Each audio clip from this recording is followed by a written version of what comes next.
Oke, mari kita bicara soal satu pertaruhan besar yang lagi digulirkan pemerintah Indonesia. Ini adalah sebuah kebijakan energi yang super ambisius, yang punya potensi mengubah wajah ekonomi dan masa depan energi negara kita. Yuk kita bedah sama-sama pertaruhan besar ini. Coba deh bayangin, ada satu kebijakan yang katanya bisa menghemat anggaran negara triliunan rupiah setiap tahunnya, sekaligus memangkas ketergantungan kita sama bahan bakar impor.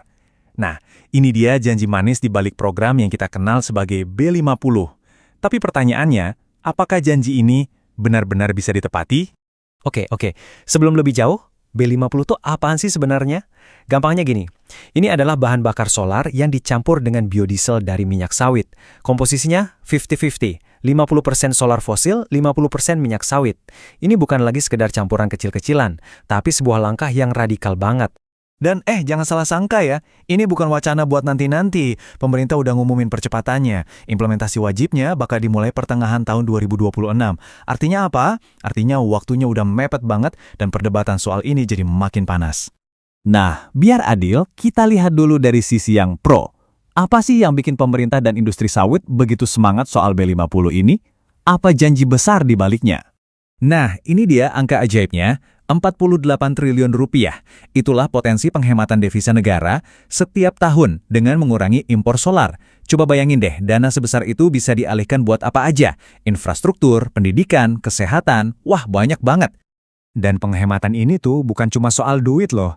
Kalau kita lihat dari volumenya, kebijakan ini diperkirakan bisa memangkas impor solar fosil sampai 4 juta kiloliter setiap tahun.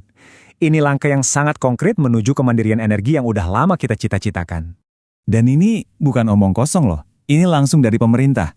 Pak Airlangga Hartarto, Menko Perekonomian, bilang sendiri kalau B50 ini bagian dari strategi besar untuk mencapai kemandirian energi. Sebuah langkah yang krusial, apalagi di tengah kondisi geopolitik global yang, ya tahu sendirilah, nggak menentu. Tapi kan muncul pertanyaan, bahan bakunya ada nggak? Cukup nggak? Nah, disinilah para pemain industri kelapa sawit maju ke depan. Lewat Gapki, mereka dengan tegas bilang, kami siap. Pasokan CPO atau minyak sawit mentah di dalam negeri diklaim lebih dari cukup untuk memenuhi kebutuhan ini. Lihat deh grafiknya, ini bukan sekedar naik sedikit loh, lonjakannya itu signifikan banget. Dari kebutuhan sekitar 13 juta ton CPO untuk program B40 yang sekarang, nanti untuk B50 ini bakal menyedot sampai 16 juta ton CPO. Ini adalah lompatan permintaan domestik yang luar biasa besar. Jadi, kalau kita kumpulin semua janjinya, wah kedengarannya kayak solusi sempurna ya. Biaya impor dipangkas, kita lebih mandiri soal energi, industri sawit dalam negeri dapat pasar pasti, dan ketergantungan sama fosil berkurang. Di atas kertas, ini win-win solution banget. Tapi, apa iya ceritanya cuma seindah itu? Oke, sekarang kita pindah cerita. Lupakan sejenak ruang rapat ber-AC di Jakarta. Kita terbang ke lokasi tambang yang panas, berdebu, dan bekerja non-stop. Kenapa? Karena disinilah narasi soal B50 ini berbalik 180 derajat. Muncul suara-suara keras yang penuh kekhawatiran dari salah satu tulang punggung ekonomi kita. Nah, ini dia jantung perdebatannya. Di satu sisi, ada janji manis soal kemandirian energi dan penghematan triliunan rupiah.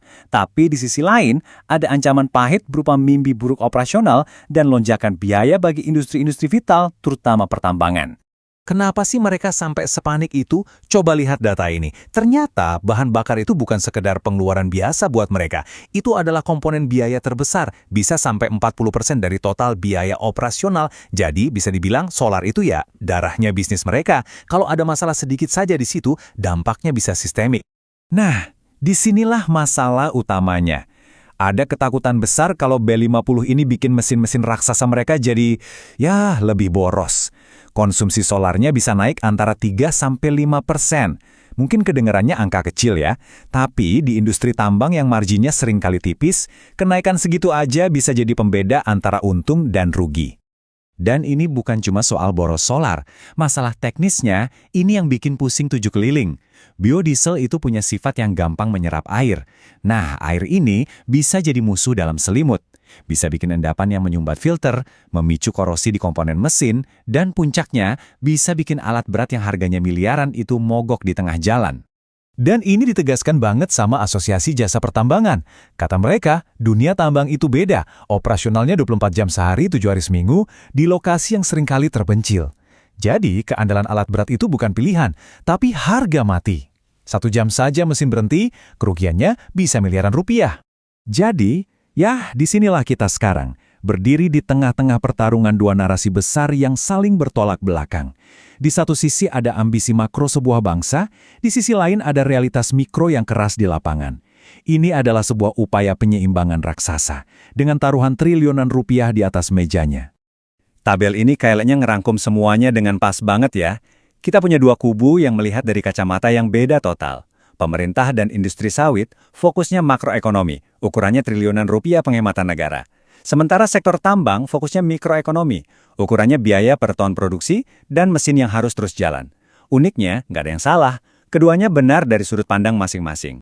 Jadi, pada intinya inilah dia. Kebijakan bebas 50 ini tuh jadi cerminan benturan klasik antara strategi nasional yang datangnya dari atas atau top-down dengan realitas operasional di lapangan yang sifatnya bottom-up. Nah, menjembatani dua dunia yang berbeda ini, itulah tantangan yang sesungguhnya. Dan semua perdebatan ini, semua data ini pada akhirnya membawa kita ke satu pertanyaan krusial yang belum terjawab.